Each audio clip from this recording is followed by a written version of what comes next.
Welcome to Standing on Business with Eric Foss. I'm your host, Eric Foss.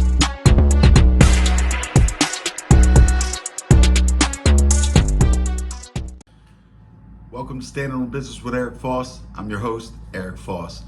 Okay, guys, I've been tightening up the channel and everything, so I just want to get into this. We're going to talk today about these prison content creators and some of the things they're putting out on YouTube, TikTok, everything like that. And I'm going to give it to you real, and I'm going to give it to you raw. Okay. So first things first, I've done over 20 some odd years in prison. I started off when I was a kid. I really didn't have the best upbringing. I was basically raised by my grandparents, which means I was raised by the streets. They were too old to control me. But anyway, I wound up in juvenile homes, Charles Hickey School, Boys Village, Waxter, Forestry Camp, then Baltimore City Jail, and then prison. I wound up going to prison on my first conviction was when I was 22 years old. I got 6 years for a drug conspiracy. I did 4 years on the 6. I started out at a pre-release, but I didn't know how to act. I wound up in a medium, had to work my way all the way back down. So that's why I wound up doing 4 years on 6. I got out, I was home for about 8 months. The feds indicted me and I wound up getting 12 years. I did about 10 years, 10 months on the 12 years. Started in an FCI, which is a medium security, wound up in a penitentiary. Okay. Get out on that. I lasted about 4.5 years maybe. And honestly, I was innocent on this one. My buddy was under investigation, called my phone. He's like, "What are you doing, yo?" I was headed down MMA fights down at the Baltimore Arena, or it's Royal Farms Arena now, but I call it the Baltimore Arena Civic Center, whatever. I'm an older dude. So basically I was like, yeah, I said, "I'm going down to fights." He's like, "He might stop down." I said, if you do, make sure you bring your girl, because I was with my girl at the time. I didn't want my girl thinking like if he showed up with another chick or something like that, I was doing that kind of stuff when I wasn't around her. So anyway, long story short, I get indicted for that. I wind up going to federal prison for, they tried to indict me for over a half kilo. They couldn't, of cocaine. They couldn't do that. So they just indicted me for a detectable amount of cocaine. I wound up copping out. It was like the weakest drug charge in history. I wound up doing 3.5 years. So I did like 3 years, 4 months on that. So basically what I want to get into is when these guys, they're sitting there and they're telling people these these things that are untrue. Now, is there truth to certain things? Yes, there is truth to certain things. Like when you're in penitentiaries and you're even in FCIs and stuff, you will get gang members, stuff like that. First off, let me clarify this. I've never joined a gang in my life. You know, I believe in God. I'm God's street soldier. So no, I'm not going to sit here and have no man tell me nothing. Anyway, so basically what happens is these guys go into these white guys, I'll say. I could see right through them. Basically what happens is they're not doing nothing in the streets. They weren't no gangsters. They weren't getting no real money, doing nothing like that. They were getting high. So what happens is, and I'm not putting down people who get high. When they were getting high, they wound up committing something really stupid. They probably burned every bridge. They robbed people. They did whatever. So at the end of the day, they land in these prisons. So when they land in these prisons, they'll get these goofballs. Now, especially you East Coast guys, man. You guys go in these prisons and stuff, you let these goofy West Coast guys come up to you, bro, this is how you live, bro. You can't talk to a black dude, bro. You can't smoke a cigarette, bro. You can't drink with him, bro. You got to do this, bro. Look, man, miss me with all that, all right? And if you fell into that, don't come on here and talk crap. Dude, don't sit here and act like, tell everybody else this is how it is and this is what's going to happen. No, you were just soft. You just didn't know. You just took orders from another man. You are a follower. Same thing that you got. Same thing that we're all chasing. It's followers, and they do get a lot of followers. And I'm gonna tell you why I figured that one out. It's like, why do these guys get so many followers? Because they know what followers like. Because they were followers. You always got to be a leader. And so, another thing, they talk about they did this and they did that. And I did this one and Turbo this one, and this one paperwork, and this one that, and this one that. Okay, First off, I don't even do stuff like that. Like, not heavy. I've done smacked up people. I've done certain things, you know what I mean? Checked paperwork and all back in my younger days. But not like that, you know what I mean? So, what did I tell you in the beginning? Notice, every security level I started at, even in this last one when I was innocent, I go into chow hall. They sent me to a low because I don't have no kind of points. I've never been convicted of violent crime in my life. So, and I was older. I sit down in the chow hall at a table. So this dude looks at me and we're eating. He's like, "Are you good, bro?" And I'm thinking he's offering me like salad dressing or something because I just got there. I was like, yeah, I'm good, man, thanks. He's like, "No, I mean, are you good? Your paperwork." So I look at this guy and he's got a thing around his neck that says RDAP. That's a residential drug treatment program. It's basically a snitch program. But like I'm saying, I'm not saying everybody goes in there as a snitch because I know good dudes who've been in there and stuff. But that's basically what it's something I'd never be in, something I'd never last in. So I looked at this dude, I said, "What the is wrong with you?" He's like, "Huh?" I was like, "What do you think?" I said, I've come here, I'm trying to mind my business because I'm only doing a small bit. I said, "Look," I said, "Do you want to politic around here?" He's like, "Huh?" And then I told him who I was, where I was from, stuff like that, places I've been. So then I told the guy this. I said, "As a matter of fact," I said, "what if I told you I told on 100 people?" Which I never did, I'm just saying. "What if I told you that? What would you do?" Nothing, dude. I said, "Exactly, you would do nothing. You would do nothing because you're not busting a grape. You're in a program. You're programmed. You're in a drug program that's you snitch on people every day. You got to pull people up and stuff. Come on, man." So anyway, that's the type of people they are. So I lasted at that, and that's another thing. I lasted at that prison for about a month, and they threw me out and sent me up to the higher level, whatever. They sent me to the medium, which was soft too. So what I'm saying is this: if these people are really doing this stuff, you're not going to sit on the same yard. You're not going to sit on the same yard. They're going to up your levels. You're going to go to a SHMOO program. You're going to go to penitentiaries, all that kind of stuff. So these guys weren't busting a grape. They weren't making no noise. Let me give you a rundown how things work, okay? When you get to, and I will talk about federal prison, because this could apply to everybody. States are different, each one. Well, when you get to federal prison, your ID number, the last 3 digits of your ID number, like mine's 037. That means I'm from Maryland, Baltimore, Maryland. So everybody from Baltimore, Maryland has that ID number. The last 3 digits, 037. So basically you'll go ahead and either you're going to see, like, if you're Spanish or whatever, Mexican, Paisa, Serrano, Puerto Rican, whatever, them type of people, that race of people is going to come up to you. They'll have a care package and all for you. If you're white, you really don't got nothing coming because the white dudes ain't got nothing.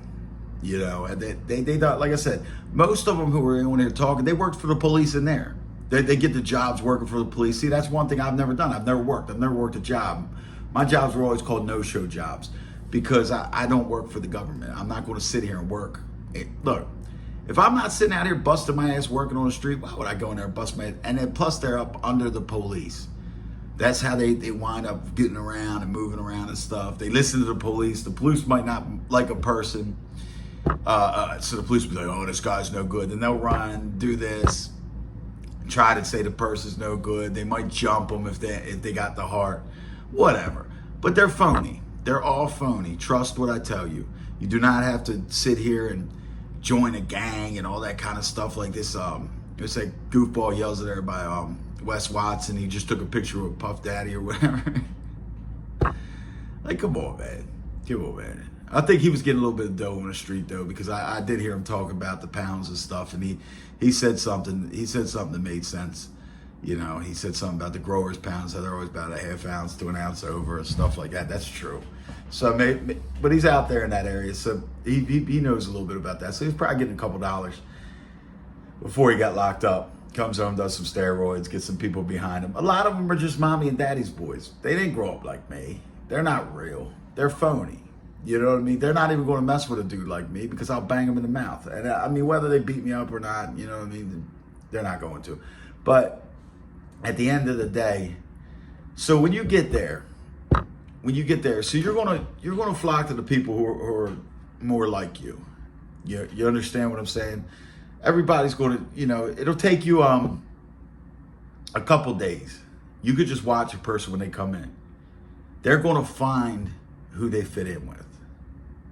Okay? Now, this is a person who's, like on their own. The good dudes will find the good dudes. The lames will find the lames. The moes will find the moes. Rats will find the rats. Everything like that. That's how that works.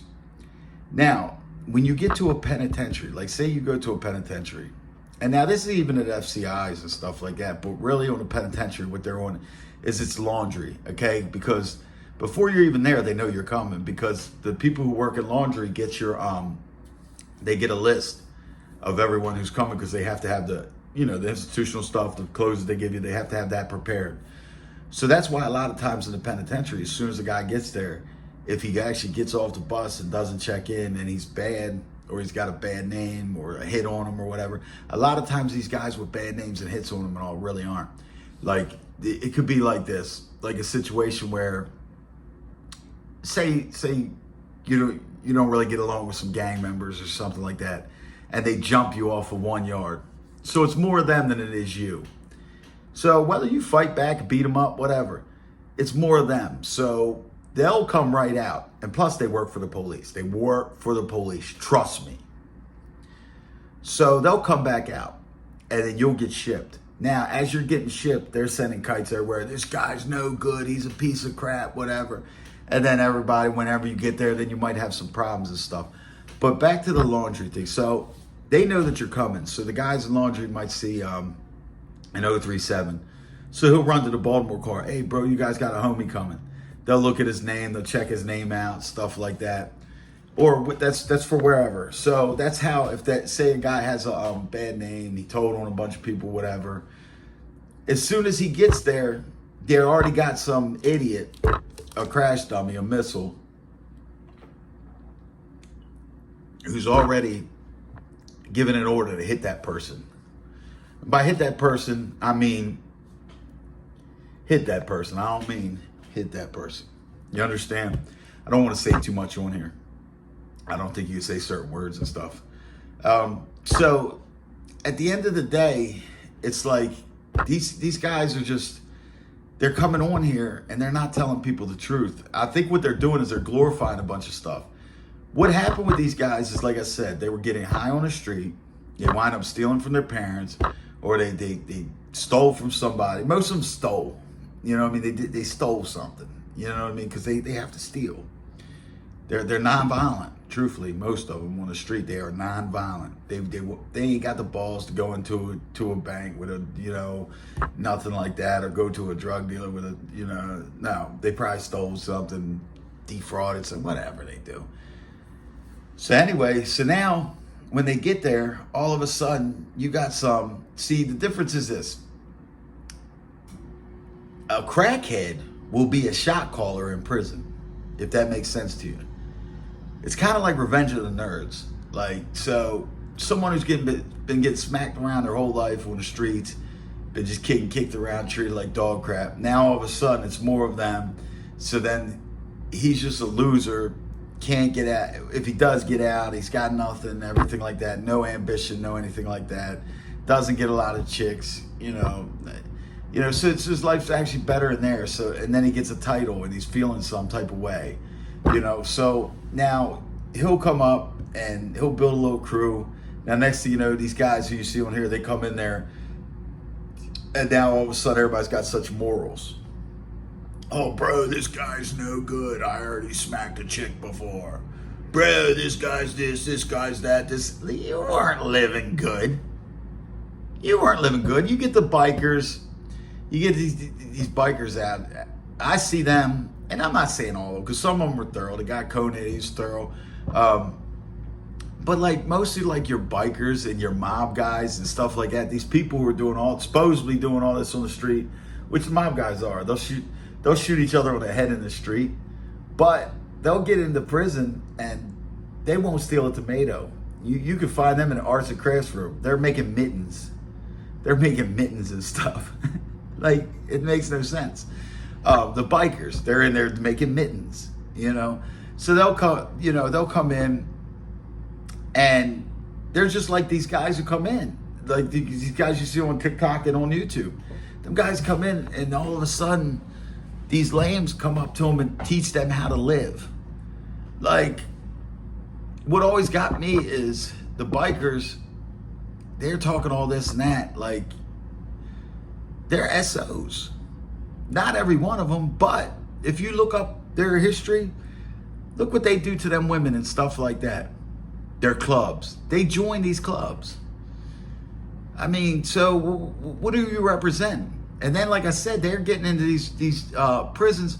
They're all doing arts and crafts. Like I said, these guys who say that they're in these big gangs, they work for the police. They work for the lieutenant, the captain. Yeah, they go politic with them. Man, I don't even talk to the police.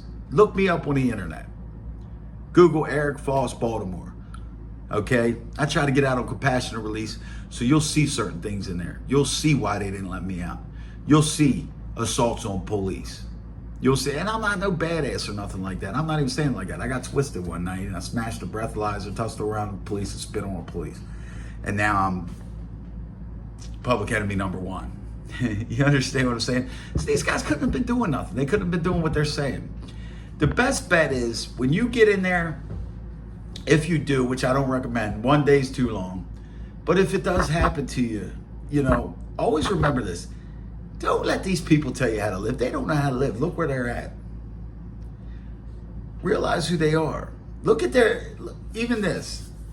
Look at, if you can dig into it and go on Googles and stuff like that. I know I'm not good at all that kind of stuff. But look at people's mugshots when they got locked up. Whoa. Whoa. Come on. That just tells you the whole story. These aren't the people that you think that they are. My point is if you ever get yourself in that situation, always remember this. It's not the person with the biggest muscles. It's not the person who's the toughest even. It's the person who's the smartest. And when you're in there, you're not dealing with smart people. There is some intelligent people, very intelligent people. But if you did a whole, like, back, I'm 50 years old almost. Back when I was going to school, like elementary school, it was called the California Achievement Test. That was the standardized test all states, even Maryland, where I'm from, we would all have to take. And then they'd grade you on whatever the average came out for the kids or whatever. If you did that with the BOP and all the state prisons, it would come out below the R word. You know what I mean? Like when people have Down syndrome and shit, it would come out below that, way below that. I felt bad one time about myself. I was with this guy, Pete. He was a buddy of mine. He's like a Gambino associate or whatever. So we used to hang out. So I used to run football tickets and stuff like that. Basketball, baseball. I was the bookie, basically. That's what that is. So I'd have to go to the library, which is a freak show. You know what I mean? It's a freak show. You got all the fruity guys hanging in the library. I had to be there to go print my ticket. You know what I mean? And you get all the weirdos in the library. But anyway, so they were running some type of class. And these guys were reading, like, not the fruity guys. This was like regular inmates. It was a class that was being held up there. They were reading these books. They were like pop-up books. Like, remember when you little, the books pop up? Like Puff the Magic Dragon and stuff like that. So they're reading stuff like that. So I said to Pete, I started making fun of him. See, that's the type of guy I am. I just start laughing, you know what I mean? I'd be like, yeah, look at this dummy, you know, shit like that, which is wrong, but whatever. But I came to a realization. I'm sitting there getting my ticket made, and we're laughing, tripping. I said, man, Pete, you know who I think the dumbest person in here is, though? He's like, who? I said, I think it's me. I said, because I can read and write. I can think past go. I got an 8th grade education, but I've educated myself, you know. Like, you're not going to hear me come on. Like, when I go on these podcasts, when I went on the organized crime podcast, when me and guy Jeff Nadeau, we were talking, and he's like, are you sure you're from Baltimore? I'm like, yeah, why? He's like, the way you talk. I said, oh, excuse me. I'm actually from Baltimore City. This is how we talk. Unless it's South Baltimore. Now, I give him that. South Baltimore does have that yo, all that. But like I'm from the east side of Baltimore. This is how the white guys talk. This is if we're from the city. Now, if you're from Dundalk, Essex, stuff like that, Glen Burnie, the counties and stuff. And I'm not putting these guys down, but they talk with the oh yo and all that kind of stuff. we don't talk like that. Like I said, I got an 8th grade education, but when I was on the run back in, Christ, mid-90s, I had to go to Florida. I went down to South Florida, and the girl I was dating, she went to Florida Atlantic University. And I would go there, and I would go into the classes because it was just big rooms and stuff like that. You just walk in, and the professors, they would talk to you. A lot of the place was broadcasting, communications, public speaking, stuff like that. It's just, and I learned a lot from that. But anyway, so these guys, like I said, these guys really aren't built like that. They've been through. They're the idiots. They're the idiots. They're the opposite of me. I am that guy. I was born into that life. I was born with a warrant, basically. Certain things have came easy to me in my life. All the gangster stuff came easy in my life. Getting women, easy. Getting money, easy. Violence, easy. Death is nothing to me. Nothing. Not saying, and I'm not a killer. See, a real killer, they got this certain glare in their eyes. You'll be able to tell it. If you ever see that, go the other way. Trust me. But like death has come easy to me. Everybody. I've lived longer than any man in my family, except for my grandfather. At this age, so nobody in my family made it to 50, except my grandfather. No man, anyway. But anyway, so death has got me numb. Now the only thing it does is when I see children or something like that die, and dogs. Children and dogs. The rest, it really doesn't bother me. And that's not me bragging. That's not me bragging at all. That's something that's wrong with me. But like I'm saying, I was born into this. I was born like this. And I came up in this. You got paths in life to take. I had to take this one. Boom. Because I didn't have this turn or that turn. I had this. That's it. So I did the best that I could, and I'm still doing the best that I can. At the end of the day, these guys want to be me. And I want to be them. Not them personally, but I want to have 2 parents raise me, put me in the right schools, got behind me on all positive stuff. I would rather have been that. That my goal in life is to be a good person, be a good man, be a good husband, be a good father. I got 2 daughters, they're adults, but I wasn't a good father. Like there's no good fathers in prison. If anybody went to prison while they had children, they weren't a good, unless they were protecting their children. They're not a good parent. I never when them guys would come to me, hey E, you want to hook up for Father's Day? I'd be, Father, are you crazy? I said, don't even do that around me, and don't ever ask me that again. Why? I was like, first off, I'm not a good father. I was like, and I'm a better father than you bums. You know what I mean? I was like, don't do that. It's because you're not. Because at the end of the day, you put something in front of your kids. You know what I mean? So I look at life like that. And like I said, these guys want to be what my life really is. But they couldn't make it. They would have hung it up. Trust me. They would have hung it up. They would have hung it up. But, this is just a little talk right here real quick. Just the kind of stuff I'm going to be getting into. So I'm going to be doing a lot of the prison content that people like. Like if you look at my channel, you'll see like certain things I've been doing. I've just been all around the board kind of. I've been catching up to like, seeing people on the street, like things happening. Like I put up a video where I see these people at a hotel. I helped them carry this lady up, basically 8 flights of steps, because the elevator was broken. She was in a wheelchair. Her son almost died. You can go check that one out. There's some things with some people who got in some type of altercation or disturbance or whatever. It's the police. So I rolled up. I filmed some of that. I put it out there. So I'm going to be doing things like that. I'm going to be getting into a little bit of sports, politics. Anybody got it? And prison content. Definitely prison content. I'm setting up some interviews. My interviews are going to be a little bit different. I'm not going to have people on there interviewing people, I'm a warrior. And I'm not going to do that. I'm going to talk to, I got a woman right now that I'm talking to her. We might do an interview. She's worked in some private prisons, but in some serious places like down around Tennessee area, Memphis, Mississippi, stuff like that. So she's not gonna want to show her face. She used to call me crying, like the things that she's seen inside them prisons. Them prisons are really bad.